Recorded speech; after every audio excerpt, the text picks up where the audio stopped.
All right, here we go. It is a brand new Flyers Daily for the 28th of June, 2024. And it is draft night in the NHL. First round happening tonight. Flyers Daily, as always, presented by Ticketmaster. Make more memories live. I know a lot of people look forward to the draft as much as any element in the sport. We see it in all sports. You have your draft nicks. In the NBA, the NFL draft is obviously a huge thing, and the NHL is as well, although it's a different kind of draft. The NFL draft is one where you're seeing players drafted that you can watch on TV every Saturday whenever college football's on. And most of those players, when they're drafted, they're already grown men. They're not 18-year-old kids. In the NBA, we see some high school players drafted, but for the most part, you see players drafted that you watch in the NCAA basketball season. In the NHL draft, it's a little bit more difficult to follow all the different players globally that will be drafted coming up tonight and throughout this weekend through the NHL 2024 entry draft. So it's a little bit more difficult.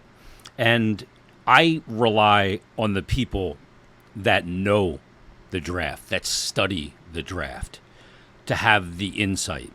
I'm not going to be a guy that's going to come on here and go, at number 12, if the Flyers pass up on this guy, look, I haven't been able to watch some of these players play more than their highlight clips.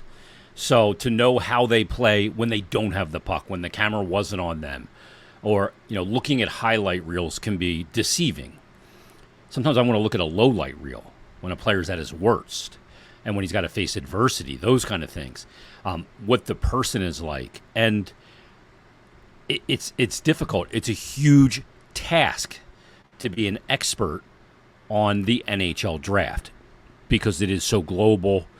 And you got a couple of Russians in the, certainly in the top 10, maybe the top 5. Demidov, obviously, maybe the second overall pick, but is because he's Russian and the timeline they're not sure of. Going to be something that holds a team back from selecting him that high. We saw what happened last year with Matvei Michkov. He slipped to the Flyers. The Flyers took him. He's coming here now, which is way ahead of schedule. So we'll see if Chicago goes D-man in a very D-heavy top 10, or if they go with Demidov. And we know that Macklin Celebrini is going to be the number 1 overall pick from Boston University, and he's going to head to the San Jose Sharks. Chicago's got the second pick. Then it's Anaheim, Columbus. Then you got Montreal in the top 5 once again. But where are these players going to fall? There's not a lot of consensus here that even number 2 is going to be Demidov.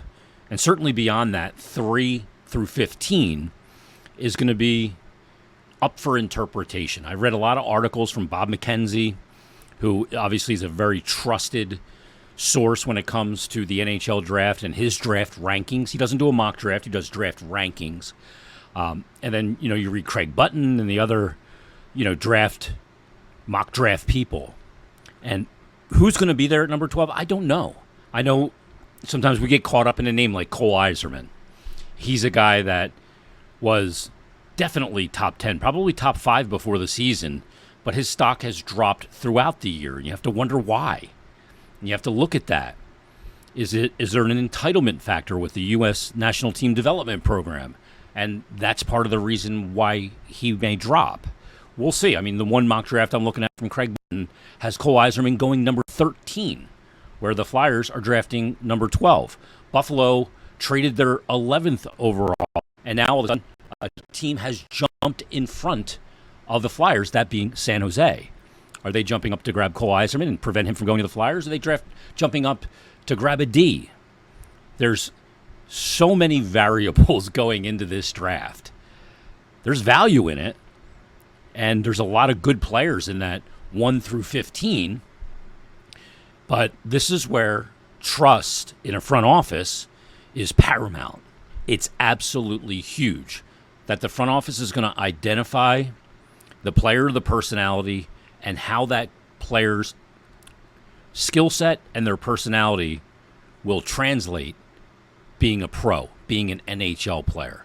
So there's a lot of projection, and it certainly is not an exact science. So who are they going to take tonight? Are they going to end up with Cole Yzerman? Are they going to end up with Konsta Helenius? Are they going to end up with Carter Yamanchuk? I don't know. I don't know where they're going. We'll be doing a live draft show. Brian Smith from Las Vegas in the Sphere, Bill Meltzer and I. So join us. We'll be streaming that. But I don't know where they're going to end up going. We don't know who's going to drop all of a sudden. One team doesn't pick a guy that everybody thought was going top 5, then all of a sudden he slips 4 spots. Maybe a team trades up. Maybe the Flyers trade up and identify him as a player that's worth moving up for. We'll see how it plays out. Flyers have 12 and 32 in the first round. So 2 first-round picks again this year after 2 really good first-round picks last year with Michkov and Bonk, and then 2 next year. But tonight's draft, I think, is going to be fascinating. And we'll see if we get some dealing on the floor to move up, to move down, hockey trades. It's going to be a very interesting night in Las Vegas. So we'll see how it all breaks down. Who they take, we shall see. And no matter who they take, I do know this, that there's going to be people on social media that love it, and there's going to be people on social media that hate it. Now, coming up in a couple minutes actually, we're gonna wrap up our last 2 Flyers Exit Day interview series guests, and Noah Cates will be the first one, and then Bobby Brink. So we'll talk about them when we get to that. But I wanted to get to this first, as we sit here on draft day, on the eve basically of a new season.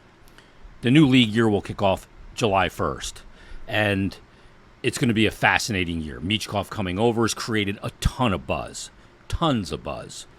And it begs the question, does this change things for the Flyers at the draft? Does this change things in their negotiations with Travis Konecny? Does it change their aggressiveness in trying to get a center via trade? Free agency's probably not in the cards this year. They don't have the money. That'll clear next year. They'll be in that free agent game, but that's not this year. So I wanted to get to some responses to a tweet I put out yesterday. I put out the following tweet. I said the 2024 NHL Draft is tomorrow. That's tonight. And the Flyers have the 12th and 32nd pick in the first round.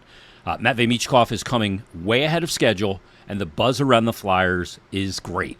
So for tomorrow's, this Flyers Daily, tell me how you're feeling, Flyers fans. And I said I'll read a bunch on this podcast. I love to incorporate the listeners and the fan base, so here we go. First response comes from Dawn Wilno. She says, I'm ecstatic that Michkov is coming early, but I'm also trying not to expect a 19-year-old to turn water into wine. We do have to get expectations. We'll see. There's a lot of variables with him coming over, and it's not just the adjustment to hockey in North America. It's the adjustment in life in North America. There's a lot that he's got to get used to and get up to speed on, the language barrier, all these things. I'm not sure if he had English lessons over the past year or not. I imagine some. But all of those things are things that Matvei Michkov is going to have to navigate beginning as soon as he gets here. And that's not just simple. Sometimes we look at athletes, pro athletes in particular, as mercenaries, hired guns. And in some ways, yeah, they are. But they are human, too. So they have the human element. So expectations for Michkov, people are saying, what line is he going to play on? I don't know. I don't know what he needs in a centerman just yet in the North American NHL game. I don't know what he needs on the other wing. We got to see him play first before we can really make educated guesses on that. It's easy to say Morgan Frost and Tyson Forster would be great playing with him. We'll see. That may be the case. Anthony DeGrazio, the great Anthony DeGrazio, good hockey guy. He says, it feels like fans are finally starting to see that glimmer of hope they've been promised to see for a long time. He says, these are great steps for the rebuild. I still think expectations are low for next season, but in general, hope for the future is high. I agree. I'm not going into next year going, oh, Michkov's here. This team's going to be a wagon and make the playoffs and win multiple rounds. I think that would be setting yourself up for disappointment. If they do, great. I'll take it. But it's not the mentality that I'll be going into the season with, at least as we sit right now. I don't know what they're going to do in the trade market. They pulled off some huge coup, then obviously expectations will change. By the way, expectations are allowed to change based on recent happenings. Mikey D, the driveway deadlifter. Mikey, another good hockey guy from the O&B Puckcast. He says, for starters, I'm feeling good about the moves that have been made, Michkov coming over and our front office's direction. He said, personally, I hope the Flyers trade for an NHL centerman during the draft or soon after. Also crossing my fingers, Briere doesn't trade back for more picks. We'll see if they get into that trade market for a centerman or if they feel like they get him in the draft, even though if you draft a centerman in this draft, you're probably not. He's not going to be on the team this year, very likely, and not be a guy that, certainly is going to be a top-line centerman. Most players that are drafted in the first round of the NHL draft are going to need some time to put muscle on and refine their game further before getting to the best league in the world. As far as Briere trading back for more picks, I know he mentioned that, Mikey, in his press availability as an option, but he also mentioned moving up, standing pat. He basically mentioned every option under the sun to not tip his hand to any option. But I don't get this sense that Danny Briere is while in a rebuild, trade back from 12 to get more picks. I think he wants potency. I think he wants quality over quantity. So he doesn't strike me as that type of GM at this point in where the Flyers are. G. Falcone tweets in and says, I've been watching the Flyers since the Cooperall days back in the 80s. Those were hideous. I remember teams that I played on when I was playing squirt hockey wore those. He said, those 80s teams were exciting, but I haven't been this locked on the Flyers since they traded for Lindros. Michkov, I've said it, they didn't draft Lindros, but his rookie year was as a Flyer. I don't remember another rookie year since Lindros that garnered this much excitement like Matvei Michkov. That's just the fact of the matter. They've had some really good rookie seasons from players and guys that turned out to be very good, whether Simon Gagne or Claude Giroux and others. But the buzz that Michkov is generating, it may not equal Lindros, and it's hard to kind of compare the two because there was no social media back when Lindros debuted with the Flyers. But there's obviously a lot of buzz. Edgelord says, this is the most excited I've been as a Flyers fan. I have faith in the new regime to build a competitive team around him, around Matvei Michkov. A lot of people have faith, high faith in the front office right now. Pleased Samurai, interesting handle, says the Flyers need minimum 2, but probably 3 power play guys to truly contend. Look at all the contenders, winners.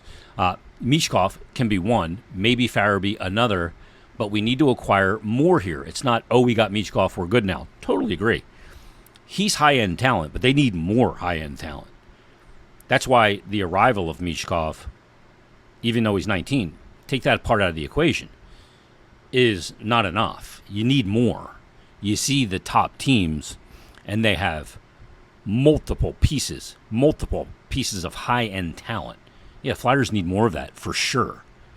Looks like they're going to be really diligent on building that back end and defending, which is good for a team to advance in the playoffs. You don't advance in the playoffs if you can't defend. You can't just outscore teams. Hi, Toronto. Talking to you. But you look at teams like Edmonton. The reason why they advanced to the Cup final, got to a Game 7, was because they bought in and defended. So that's a big part of it. But you do need high-end talent up front. You need guys on a power play and multiple options. That's what you have to have. Totally agree with Pleased Samurai. Mr. Robert Giacchio. I think I messed up your name. But he said, because of his early arrival, do you think already established players will consider coming to Philadelphia this season? I think it's too soon for that because I don't think the Flyers have the money. I know the Flyers don't have the money. They don't have the cap space to jump into that. Eventually, he may be a guy that can lure other players here, especially if there's free agents that are Russian or European. I think absolutely. As the Flyers ascend, it just becomes more and more attractive. You couple that with a general manager and Danny Briere and a president and Keith Jones, who are thought of incredibly well around the league, not just by players and other general managers, but by agents. And the agents control a lot. And then you couple that with the fact that the facilities have all been upgraded to be as first class as it comes in the NHL.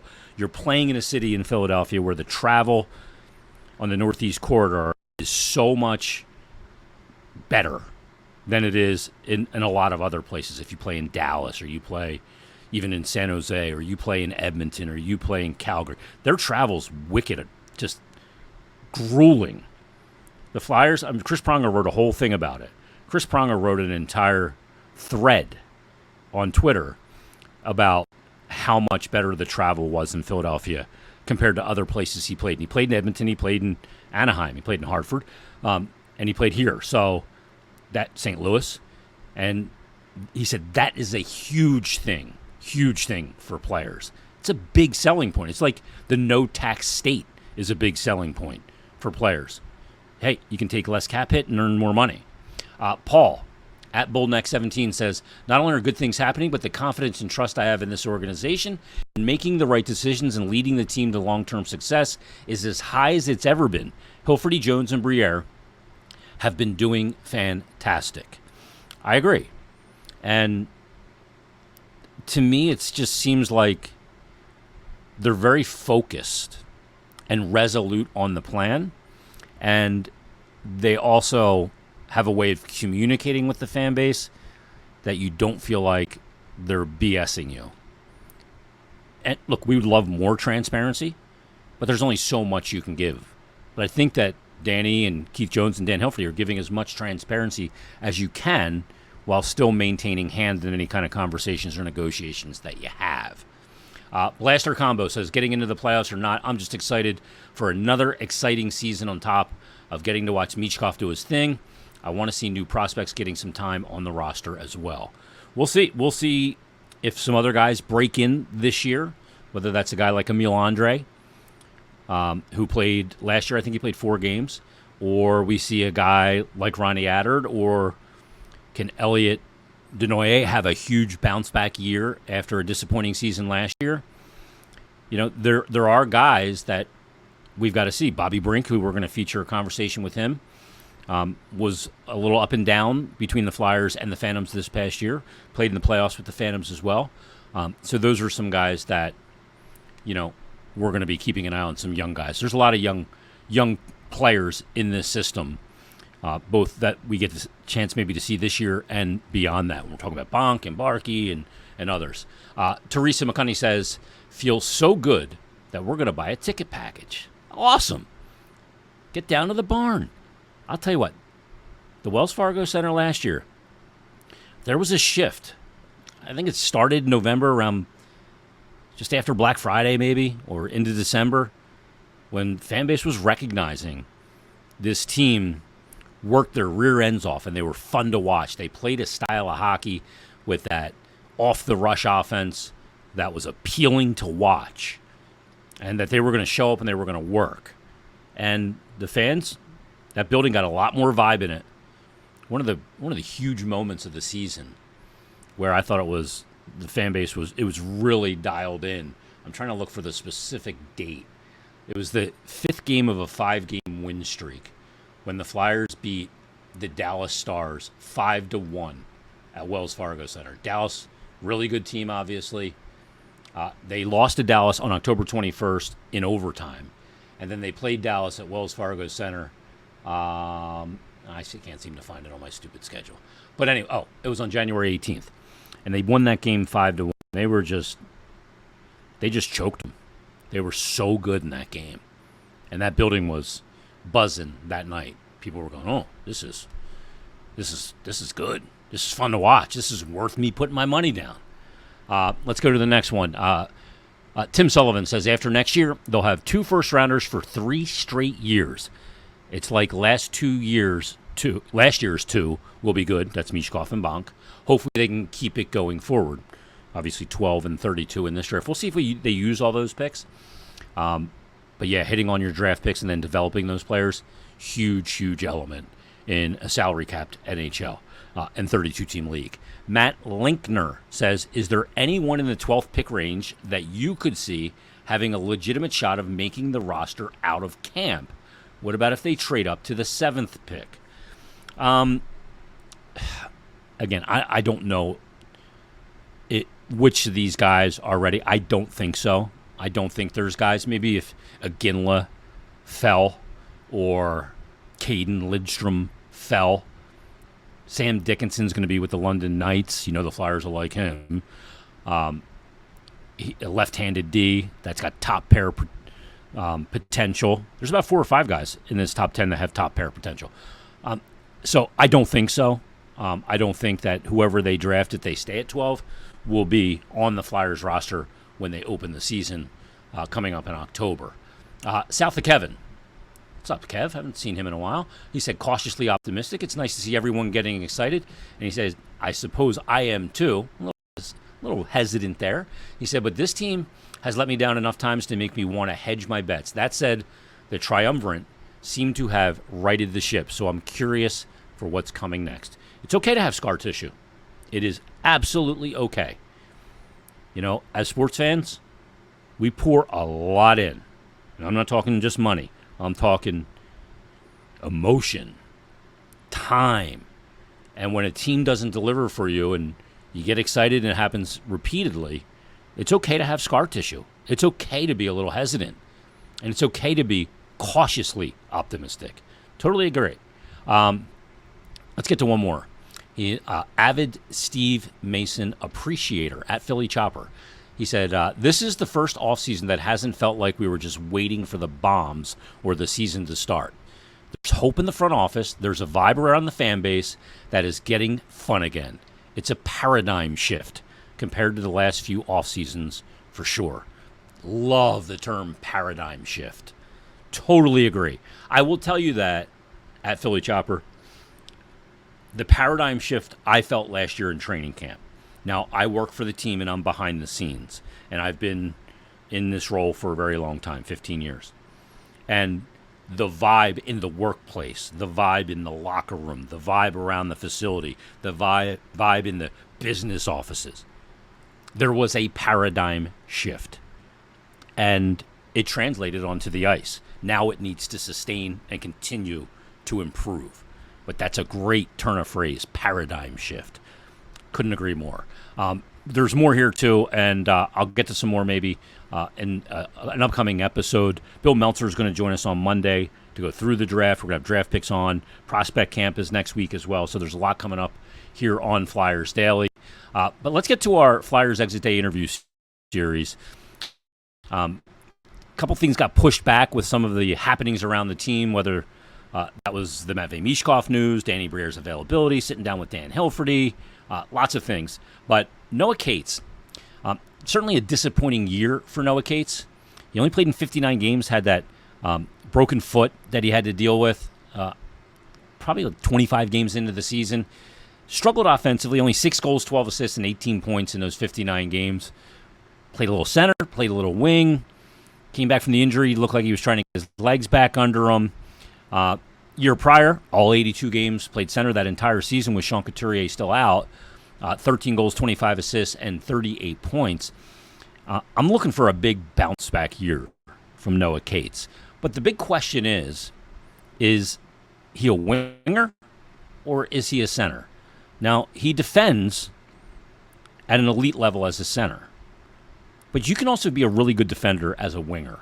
And I think there's the key to unlocking his offensive game is him playing on the wing. He'll be heading into year 2 of his bridge deal with a cap hit of $2.625 million. He'll be an arbitration-eligible restricted free agent after the 24-25 season. So here's my conversation with the Flyers forward, Noah Cates. It is Flyers Daily, and Flyers Exit Day continues. We're with Flyers forward, Noah Cates. I don't know whether I should call you a center or a winger. What do I call you? Noah? Yeah, not too sure, but obviously, comfortable with both, and kind of whatever opportunity this team needs, I'll play it. But good experience playing both, and I'm ready for either. I remember sitting in this exact spot where we're sitting right now. It's where I would tape torts every Monday for Hockey and Hounds. And before we got started, he had told me that you had the break and the injury, and you were going to be out a while. What was that like for you to have to deal with that kind of in I guess, year 2, pseudo year 3 of your NHL career?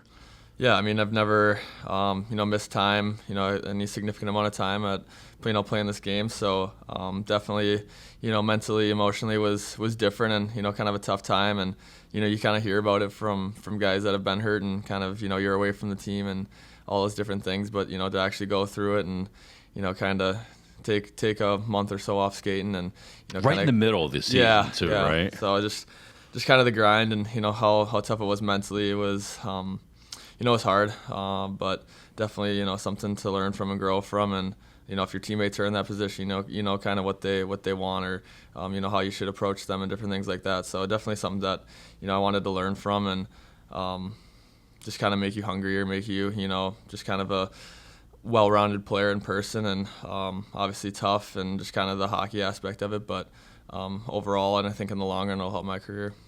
Casey, one of the things about you that we know is your fitness. How did you handle the fitness element in the middle of a season when you got a busted wheel? Yeah, it was tough. Obviously, not skating for I think it was about a month, and that had to freak you out. Yeah, just kind of mentally you're kind of freaking out, and your first couple skates I'm back. never gonna get back into shape. Yeah, exactly. And your first couple skates back, you're going down the ice and you're gassed and your hands aren't feeling, dead legged. Yeah, just everything. So obviously they do a great job with, having a schedule and, progressing you pretty quickly. But then you get back and kind of there's nothing like a game. So there's only so much you can do. But yeah, I think, fitness is a huge part of, my off seasons and preparing and, making myself mentally feel good and, capable of, producing and playing in this league. But to go through something like that was definitely tough, but like I said, an experience that I think I needed, and that will help me in the long run. Development in the NHL, I say this all the time, is not a linear path of a straight line, and you can't look at raw numbers and determine that it is. So you have your first full year. You're playing center all year.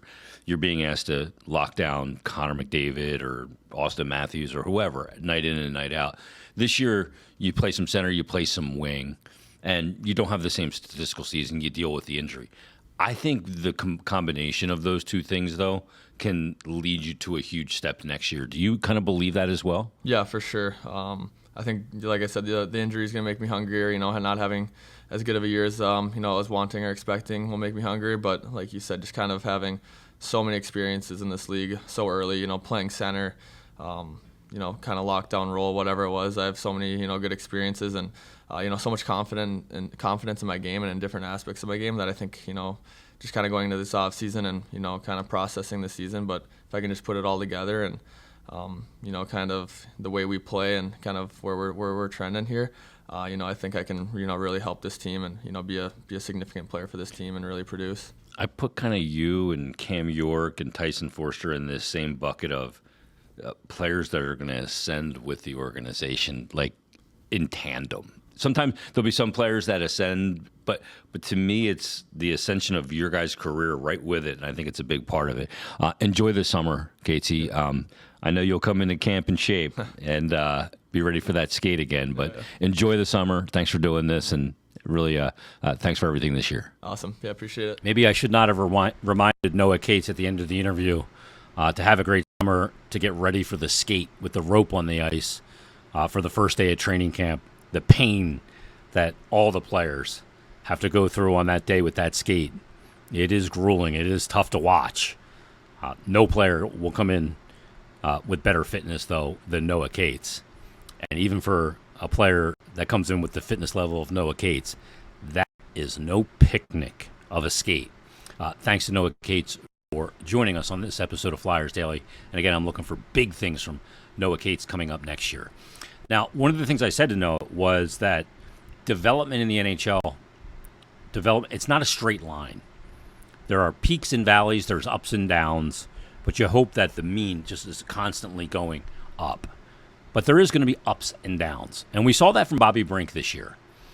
Bobby Brink came in, I remember this time last year at prospect camp. He had missed a bunch of time the year prior, came in late, finished the season with the Phantoms in the 22-23 season, and he ended up with 12 goals, 16 assists, and 28 points in 41 games that year. He dealt with the hip and had the surgery, and then he came into prospect camp, and I remember watching him and going, holy, he is skating much better than I had ever seen Bobby Brink skate. And he really flashed a lot in prospect camp and in the prospect scrimmage. And then he got to training camp. He had a real good training camp and started the year with the Flyers. All said and done, he played 57 games for the Flyers, 11 goals, 12 assists, 23 points. Was a +1. I think that's an important number for him. And then he also played for the Phantoms this year in 13 games, 7 goals, 16 assists, and he had 13 points in those 13 games. But he's a player that is looking to not be going up and down anymore. Where does he fit on this team as a right winger? It's going to be one of the questions. Matvei Michkov could affect Bobby Brink. Have to see how things play out this offseason. He also has a contract that has expired. He needs a new deal. He's a restricted free agent. But I had a chance to sit down with Bobby Brink from Minnetonka, Minnesota, and here's my conversation with the Flyers. It is Flyers Daily and Flyers Exit Day. Having a conversation right now with Bobby Brink. Bobby, how are you? I'm doing well. How are you? Doing good. How you feel at the end of this season? It's a grind of grinds, and here you sit in mid-April. How's the body, how's the mind feel? Yeah, I mean, body's a little banged up, a little disappointed that we didn't end up getting into that last spot there. We gave it our all year, and just a lot of guys sacrificing and being in a good spot all year. It's a little disappointing that we didn't end up getting into that final spot. You're a guy that came in and, you were coming off the hip and you came into camp and you really earned your way onto the team. I feel like you got a lot of different experiences of different kinds this past season. How do you kind of categorize all of it and learn from all of it? Yeah, I mean, I think each experience was a learning moment in its own, and I think I took a lot from everything that happened this year and the good and the bad, and kind of learning what it takes to be an NHL player and the different stuff that it takes mentally and physically and the consistency and showing up every night for 82 games. It's kind of what I learned this year. How do you feel physically right now? Yeah, physically I feel good. I mean, a couple bumps and bruises, but nothing too bad. You definitely proved your way into this league. You can play in the NHL, and that you can be a guy that can drive offense in this league. Do you come into next season with a different kind of confidence? Yeah, I think I was always knowing confident. Your stature a little bit more. I think I was always confident. Like, hey, you're not gonna make the team if you don't come in confident. I think that's a huge part of hockey that a lot of people don't talk about is the confidence part, and I think it's important for me to keep developing that and have a little swagger. Yeah, have swagger to your game, and I think I had that this year, and just trying to build off that. Bobby, when will you get back on the ice? How long do you take off? I'm not too sure on that. I've usually gotten on the ice really quick in years past, like 3 weeks or so. Wow. But it's a long season. I'm going to make sure the body's feeling good before all the bumps and bruises are gone before I get back on the ice here. Well, enjoy the summer. Thanks for doing this. Enjoy the summer, and really, you'll be back here before you know it, man. It's like it happens really quick, doesn't it? Time flies. This year went by in a second, it feels like. I know. I totally agree with you. Bobby, thanks for doing this. Thank you. Catch up with Bobby Brink. Had a chance to check him out as well in the Lehigh Valley Phantoms in that first round of the playoffs up at the PPL Center in Allentown when the Flyers took on the Wilkes-Barre Scranton Penguins. Bobby Brink played well in the playoffs for the Phantoms, and great for him to get that experience. Also had the chance to meet his parents sitting at the bar, me and my wife, before going into the arena. And this guy comes over and says, "Hey, are you Jason Myrtetus, the guy that does Flyers Daily?" I said, "Yeah." He goes, "Oh, I'm Bobby Brink's dad."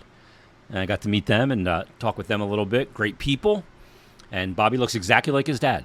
And his dad looks pretty much as young as Bobby, too. So thanks to Bobby Brink for joining us on Flyers Exit Day in our interview series. All right, draft tonight. Bill Meltzer joins us Monday. So join us then. There'll be a lot to talk about. Join us then on a brand new Flyers Daily. Have a great weekend, everybody.